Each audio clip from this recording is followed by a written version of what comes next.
Xavier ontmoet zijn we vandaag in Schimmert, waar diverse ondernemers de watertoren nieuw leven inblazen.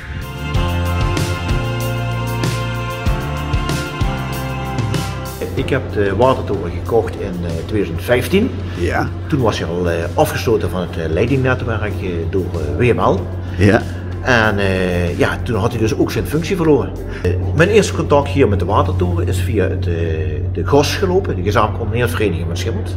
Waarbij eigenlijk de vraag kwam van die vereniging uit, maar ook van de IBA uit, van hoe kunnen we nou dit complex, de watertoren, in de IBA krijgen. Ja. Toen hebben we een bepaald plan bedacht om hier iets mee te doen. Ja. Maar daaruit bleek al heel snel dat het eigendom van de watertoren, die natuurlijk nog bij de WML is, een struikelblok was. Oké. Ik heb toen gekozen om te zeggen van oké, ik wil best een plan maken om het hele verhaal in IBA te krijgen. Maar dan moeten we één ding daarbij doen. Ik als projectverantwoordelijke ga zorg dragen voor het eigendom van de watertoren. En toen het vervolg is erop gekomen dat ik binnen 2 maanden deze watertoren met aanpallend huis gekocht heb. Ja. En toen ben ik verder gegaan met de realisatie van dit soort plannen. Mijn motto bij de aankoop van het pand was duurzaam onderhoud van de watertoren van en voor Schimmert. Je moet je voorstellen, als je dit soort monumentale gebouwen, grote gebouwen hebt, wil je dit laten bestaan nog jarenlang, zal je een bepaald businessmodel hierin moeten creëren om het onderhoud van dit gebouw te kunnen weerhouden. Ja. Het tweede verhaal was natuurlijk, op het moment dat je dit soort projecten gaat doen, moet je wel ook voor zorgen dat je geen extra voetdruk op het milieu belast. Nee. Dat is een beetje een basis wat ik heb vanuit mijn professionele carrière als eigenaar van New Energy Systems. Ja. Ja, dat ik ook heel duidelijk van, ik wil best bouwen, maar bouwen wel op een milieuvriendelijke manier. Ja. Ik heb jarenlang heel veel werk in het verenigingsleven gedaan hier in het dorp. Ik ben een echte geboren en getogen Schimmertenaar. Ja. En in zoverre met het oppakken van het bedrijf New Energy Systems is dat verenigingsleven altijd minder geworden, gezien de drukte. Ik wilde wel nog iets maatschappelijk terugdoen voor mijn dorp en omgeving. En dus is ook de keuze geweest om dit pand aan te kopen en dit project aan te gaan. Kijk, als New Energy Systems hebben we hele mooie groei doorgemaakt. En op deze manier zet ik zelf, breng ik daar een beetje mee terug. Maak er ten gelde voor Schimmert en omgeving. Welke voorbeelden kunnen we denken als u het hebt over, we hebben echt over de duurzaamheid nagedacht bij het verbouwen van deze watertoren? Ja. Deze watertoren is volledig energie-nul opgebouwd. Ja. Wij hebben hier ongeveer 1000 vierkante meter vloerverwarming. De volledige verwarming en koeling van het gebouw wordt gedaan middels warmtepomptechniek. We hebben geen gasaansluiting meer in dit gebouw. En alle energie die voor de rest nog nodig is, buiten de verwarming, dus ook het brouwen van het bier, het koken wat we hier gebruiken, de verlichting wat we hebben, alles is op elektrische energie. En die energie gaan we weer dekken middels zonnepanelen, wat we aan de overkant op de parkeerplaats op een aantal loodsen realiseren. En op die manier proberen we de voetdruk eigenlijk op energie nul te houden.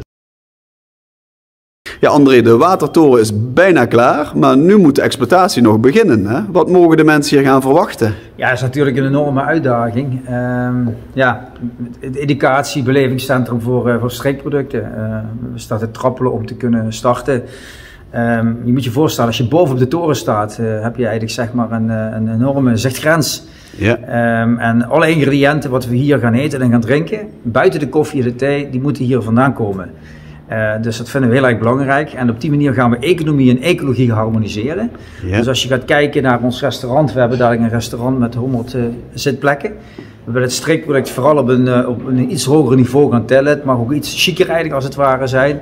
Een Green Beep Gourmand is een beetje een wens die we hebben. Ja. Maar laat ook vooral iedereen gewoon lekker naar binnen lopen. Ja. Wij hebben te maken eigenlijk dat er iedere dag 30, 40 producenten met hun streekproducten met kratjes naar binnen komen. En daar gaan wij mee koken.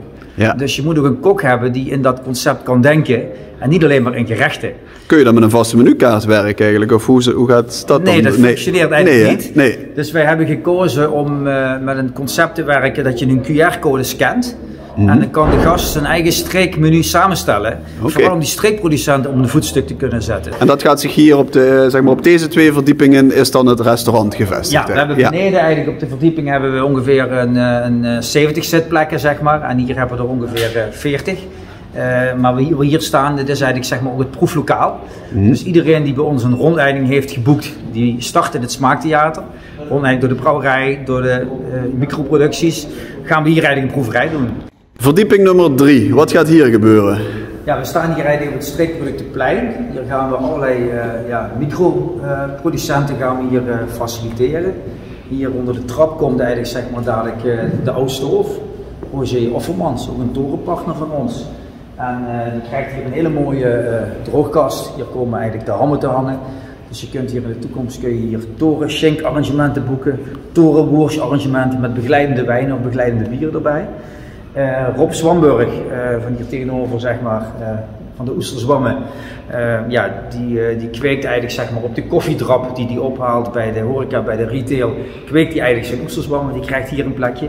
We zijn nog bezig met een bakkerij. En soms willen we eigenlijk een streekproductenplein steeds organiseren, een streekproductenmarkt met een 15-tal streekproducenten.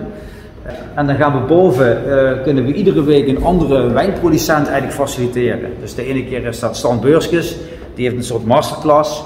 Dus hij zet zijn community in, wij poweren dat vanuit de Reus. En de andere keer is het Marcel Somers van Fromberg. En zo kunnen we dat eigenlijk modulair gaan opbouwen. Een en al streekbeleving. Een en al streekbeleving. Maar we willen heel graag een frisdrank eigenlijk zeg maar gaan bouwen. Op het moment dat we dat kunnen realiseren, kunnen we ook kinderen bij ons concept betrekken. Door middel van plukdagen die we gaan organiseren met de Limburgse Land- en Tuinorganisatie, gaan ze hun eigen groenten en eigen fruit plukken. Het fruit, daar worden eigenlijk zeg maar sappen van geperst. En van die sappen, die staan hier, dat is Morelle bijvoorbeeld uit Ulvend, de druiven van Stan Beurskes, Wijnum en Sint Martinus en de blauwe bes uit Mariahoop. Komen ze dadelijk een eigen frisdranken eigenlijk, zeg maar, komen ze brouwen. Er zit geen alcohol overigens in, ook geen toegevoegde suikers en ook geen zoetstoffen. En op die manier creëer je eigenlijk een stukje eigenaarschap eigenlijk, zeg maar. En dat doen we eigenlijk in de hoogst gelegen energie-neutrale brouwerij van Nederland. En die ligt in Schimmert? Die ligt in Schimmert. Dit is het Smaaktheater. We hebben hier een auditorium gerealiseerd met 80, 90 zitplekken. Dus we nemen eigenlijk de gast mee in het verleden van Limburg. Het gaat ver terug, via België, de Romeinen, etc. En we maken een kwinkslag eigenlijk, zeg maar, als het ware, ook naar de mijnen. En aansluitend nemen we de gast eigenlijk mee over de hele regio. En dat doen we door middel van dronevluchten. Dan zijn we op het hoogste punt aangekomen, toch, André? Ja, met een hele wijdse view eigenlijk, zeg maar. En dit is eigenlijk, zeg maar, de Limburgse tapasbar. En hier krijg je een kopje koffie en een stukje vlaai. Koffie is eigenlijk het enige ingrediënt wat we hier niet vandaan kunnen halen. Maar de vlaai, dat betekent wel dat we met fruitvlaaien werken. Je kunt hier dadelijk een lekker stukje kaas krijgen, eigenlijk, zeg maar, van Chevreuil of uit Valdieu. Onze lekkere torenhammen eigenlijk, zeg maar, torenschenk. Van de Oudstoof, maar we gaan hier ook met lieverhammen werken, etc. Dus heel breed eigenlijk, zeg maar, als het ware. En dit is eigenlijk dadelijk 363 dagen per jaar voor iedereen is dit toegankelijk. En mensen kunnen ook buiten zitten? Kunnen buiten zitten. We hebben hier ongeveer 66 zitplekken. Zo. En hier gaan we de weekenden regionale skydinners eigenlijk, zeg maar, kun je dat boeken. En iedere zondagochtend willen we eigenlijk een sprankelend regionaal ontbijt eigenlijk, zeg maar, hier serveren voor maximaal 40 mensen. En laten we dan hopen dat we in de loop van mei hier terecht kunnen. Ja, dat zou heel mooi zijn. We hebben ook nog een app laten ontwikkelen en die is nog in de maak, die is nog niet klaar. Dus straks kun je buiten kijken van het uitzicht en dan kun je meteen ook zien waar al onze producenten zijn gevestigd, waar zij hun producten maken. Je gaat met die app naar buiten op je smartphone, je kunt daarop klikken en meteen krijg je de informatie over die producent. En die vertelt daar het verhaal over hoe hij zijn producten maakt, maar ook welke producten hij natuurlijk aanbiedt. En vervolgens kun je die ook via die app kopen op onze webshop. En zo is het eigenlijk allemaal aan elkaar gelinkt. En zo is alles aan elkaar gelinkt. En we hebben een totaalconcept waar je eten en drinken, van zover je kunt kijken, mooi op de kaart kunt zetten.